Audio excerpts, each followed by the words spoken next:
प्रिय देशवासियों, नमस्कार। हम सभी ने बीते दिनों में देश का सामर्थ्य और उसका संयम दोनों देखा है। मैं सबसे पहले भारत की पराक्रमी सेनाओं को, सशस्त्र बलों को, हमारी खुफिया एजेंसियों को, हमारे वैज्ञानिकों को, हर भारतवासी की तरफ से सैल्यूट करता हूं। हमारे वीर सैनिकों ने ऑपरेशन सिंदूर के लक्ष्यों की प्राप्ति के लिए असीम शौर्य का प्रदर्शन किया। मैं उनकी वीरता को, उनके साहस को, उनके पराक्रम को आज समर्पित करता हूं। हमारे देश की हर माता को, देश की हर बहन को और देश की हर बेटी को ये पराक्रम समर्पित करता हूं। साथियों, 22 अप्रैल को पहलगाम में आतंकवादियों ने जो बर्बरता दिखाई थी, उसने देश और दुनिया को झकझोर दिया था। छुट्टियां मना रहे निर्दोष मासूम नागरिकों को धर्म पूछकर उनके परिवार के सामने, उनके बच्चों के सामने बेरहमी से मार डालना, यह आतंक का बहुत विभत्स चेहरा था, क्रूरता थी। ये देश के सद्भाव को तोड़ने की घिनौनी कोशिश भी थी। मेरे लिए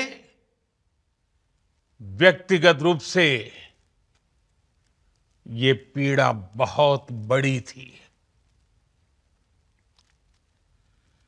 इस आतंकी हमले के बाद सारा राष्ट्र, हर नागरिक, हर समाज, हर वर्ग, हर राजनीतिक दल एक स्वर में आतंक के खिलाफ कड़ी कार्रवाई के लिए उठ खड़ा हुआ। हमने आतंकवादियों को मिट्टी में मिलाने के लिए भारत की सेनाओं को पूरी छूट दे दी और आज हर आतंकी, आतंक का हर संगठन जान चुका है कि हमारी बहनों बेटियों के माथे से सिंदूर हटाने का अंजाम क्या होता है। साथियों, ऑपरेशन सिंदूर ये सिर्फ नाम नहीं है, ये देश के कोटि कोटि लोगों की भावनाओं का प्रतिबिंब है। ऑपरेशन सिंदूर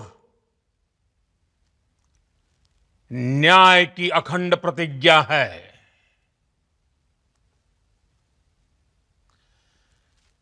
6 मई की देर रात, 7 मई की सुबह पूरी दुनिया ने इस प्रतिज्ञा को परिणाम में बदलते देखा है। भारत की सेनाओं ने पाकिस्तान में आतंक के ठिकानों पर,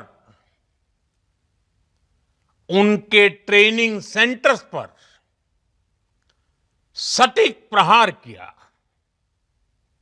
आतंकियों ने सपने में भी नहीं सोचा था कि भारत इतना बड़ा फैसला ले सकता है।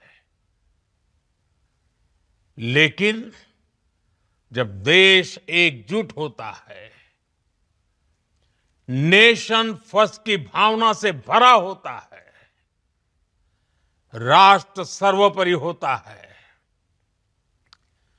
तो फौलादी फैसले लिए जाते हैं, परिणाम लाकर दिखाए जाते हैं। जब पाकिस्तान में आतंक के अड्डों पर भारत की मिसाइलों ने हमला बोला, भारत के ड्रोन्स ने हमला बोला, तो आतंकी संगठनों की इमारतें नहीं, बल्कि उनका हौसला भी थर्रा गया। बहावलपुर और मुरिद के जैसे आतंकी ठिकाने एक प्रकार से ग्लोबल टेररिज्म की यूनिवर्सिटीज रही है। दुनिया में कहीं पर भी जो बड़े आतंकी हमले हुए हैं, चाहे 9/11 हो, चाहे लंदन ट्यूब बॉम्बिंग हो, या भारत में दशकों से जो बड़े बड़े आतंकी हमले हुए हैं, उन सब के तार कहीं ना कहीं आतंक के इन्हीं ठिकानों से जुड़ते रहे हैं। आतंकियों ने हमारी बहनों का सिंदूर उजाड़ा था, इसलिए भारत ने आतंक के ये हेडक्वार्टर्स उजाड़ दिए। भारत के इन हमलों में 100 से अधिक खूंखार आतंकवादियों को मौत के घाट उतारा गया है। आतंक के बहुत सारे आका बीते 2.5-3 दशकों से खुलेआम पाकिस्तान में घूम रहे थे, जो भारत के खिलाफ साजिशें करते थे। उन्हें भारत ने एक झटके में खत्म कर दिया। साथियों, भारत की इस कार्रवाई से पाकिस्तान घोर निराशा में गिर गया था, हताशा में गिर गया था, बौखला गया था। और इसी बौखलाहट में उसने एक और दुस्साहस किया। आतंक पर भारत की कार्रवाई का साथ देने के बजाय पाकिस्तान ने भारत पर ही हमला करना शुरू कर दिया। पाकिस्तान ने हमारे स्कूलों, कॉलेजों को, गुरुद्वारों को, मंदिरों को, सामान्य नागरिकों के घरों को निशाना बनाया। पाकिस्तान ने हमारे सैन्य ठिकानों को निशाना बनाया। लेकिन इसमें भी पाकिस्तान खुद बेनकाब हो गया। दुनिया ने देखा कि कैसे पाकिस्तान के ड्रोन्स, पाकिस्तान की मिसाइलें भारत के सामने तिनके की तरह बिखर गई। भारत के सशक्त एयर डिफेंस सिस्टम ने उन्हें आसमान में ही नष्ट कर दिया। पाकिस्तान की तैयारी सीमा पर वार की थी, लेकिन भारत ने पाकिस्तान के सीने पर वार कर दिया। भारत के ड्रोन्स, भारत की मिसाइलों ने सटीकता के साथ हमला किया। पाकिस्तानी वायुसेना के उन एयरबेस को नुकसान पहुंचाया, जिस पर पाकिस्तान को बहुत घमंड था। भारत ने पहले 3 दिनों में ही पाकिस्तान को इतना तबाह कर दिया जिसका उसे अंदाजा भी नहीं था। इसलिए भारत की आक्रामक कार्रवाई के बाद पाकिस्तान बचने के रास्ते खोजने लगा। पाकिस्तान दुनिया भर में तनाव कम करने के लिए गुहार लगा रहा था और बुरी तरह पीटने के बाद इसी मजबूरी में 10 मई की दोपहर को पाकिस्तानी सेना ने हमारे डीजीएमओ को संपर्क किया। तब तक हम आतंकवाद के इंफ्रास्ट्रक्चर को बड़े पैमाने पर तबाह कर चुके थे। आतंकियों को मौत के घाट उतार दिया गया था। पाकिस्तान के सीने में बसाए गए आतंक के अड्डों को हमने खंडहर बना दिया था। इसलिए जब पाकिस्तान की तरफ से गुहार लगाई गई, पाकिस्तान की तरफ से जब ये कहा गया कि उसकी ओर से आगे कोई आतंकी गतिविधि और सैन्य दुस्साहस नहीं दिखाया जाएगा, तो भारत ने भी उस पर विचार किया। और मैं फिर दोहरा रहा हूं, हमने पाकिस्तान के आतंकी और सैन्य ठिकानों पर अपनी जवाबी कार्रवाई को अभी सिर्फ स्थगित किया है। आने वाले दिनों में हम पाकिस्तान के हर कदम को इस कसौटी पर मापेंगे कि वो क्या रवैया अपनाता है। साथियों, भारत की तीनों सेनाएं, हमारी एयरफोर्स, हमारी आर्मी और हमारी नेवी, हमारी border security force BSF, Bharat के अर्धसैनिक बल लगातार अलर्ट पर है। सर्जिकल स्ट्राइक और एयर स्ट्राइक के बाद अब ऑपरेशन सिंदूर आतंक के खिलाफ भारत की नीति है। ऑपरेशन सिंदूर ने आतंक के खिलाफ लड़ाई में एक नई लकीर खींच दी है, एक नया पैमाना, न्यू नॉर्मल तय कर दिया है।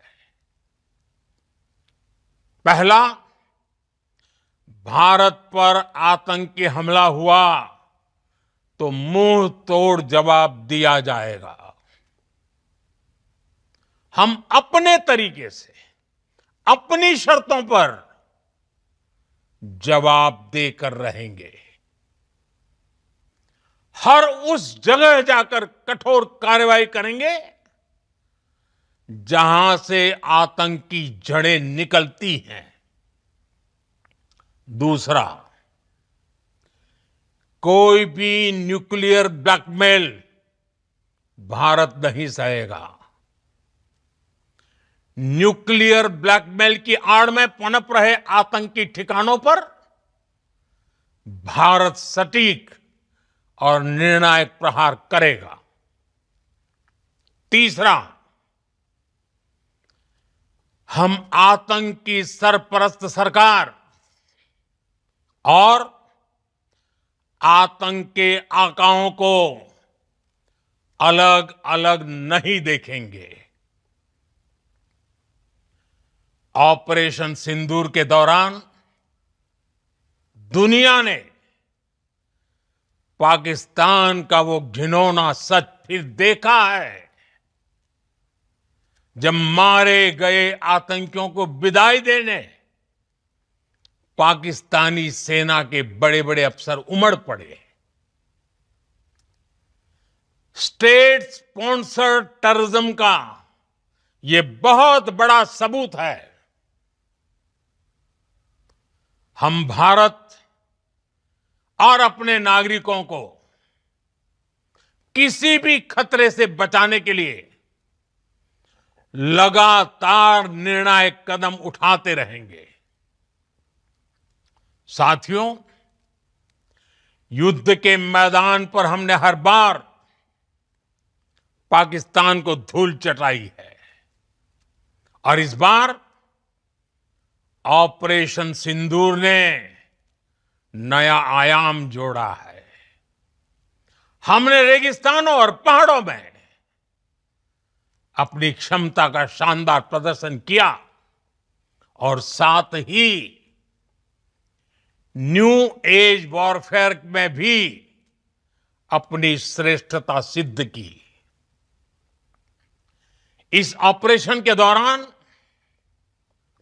हमारे मेड इन इंडिया हथियारों की प्रामाणिकता सिद्ध हुई। आज दुनिया देख रही है 21वीं सदी के वॉरफेयर में made in India defence equipments, इसका समय आ चुका है। साथियों, हर प्रकार के आतंकवाद के खिलाफ हम सभी का एकजुट रहना, हमारी एकता हमारी सबसे बड़ी शक्ति है। निश्चित तौर पर ये युग युद्ध का नहीं है, लेकिन ये युग आतंकवाद का भी नहीं है। टेररिज्म के खिलाफ जीरो टॉलरेंस, ये एक बेहतर दुनिया की गारंटी है। साथियों, पाकिस्तानी फौज, पाकिस्तान की सरकार जिस तरह आतंकवाद को खाद पानी दे रहे हैं, वो एक दिन पाकिस्तान को ही समाप्त कर देगा। पाकिस्तान को अगर बचना है तो उसे अपने टेरर इंफ्रास्ट्रक्चर का सफाया करना ही होगा। इसके अलावा शांति का कोई रास्ता नहीं है। भारत का मत एकदम स्पष्ट है। टेरर और टॉक एक साथ नहीं हो सकते। टेरर और ट्रेड एक साथ नहीं चल सकते और पानी और खून भी एक साथ नहीं बह सकता। मैं आज विश्व समुदाय को भी कहूंगा, हमारी घोषित नीति रही है अगर पाकिस्तान से बात होगी तो टेररिज्म पर ही होगी। अगर पाकिस्तान से बात होगी तो पाक ऑक्युपाइड कश्मीर पीओके उस पर ही होगी। प्रिय देशवासियों, आज बुद्ध पूर्णिमा है। भगवान बुद्ध ने हमें शांति का रास्ता दिखाया है। शांति का मार्ग भी शक्ति से होकर जाता है। मानवता शांति और समृद्धि की तरफ बढ़े, हर भारतीय शांति से जी सके, विकसित भारत के सपने को पूरा कर सके, इसके लिए भारत का शक्तिशाली होना बहुत जरूरी है। और आवश्यकता पड़ने पर इस शक्ति का इस्तेमाल भी जरूरी है। और पिछले कुछ दिनों में भारत ने यही किया है। मैं एक बार फिर भारत की सेना और सशस्त्र बलों को सैल्यूट करता हूं। हम भारतवासी के हौसले, हर भारतवासी का एकजुटता का शपथ, संकल्प, मैं उसे नमन करता हूं। बहुत बहुत धन्यवाद। भारत माता की जय। भारत माता की जय। भारत माता की जय।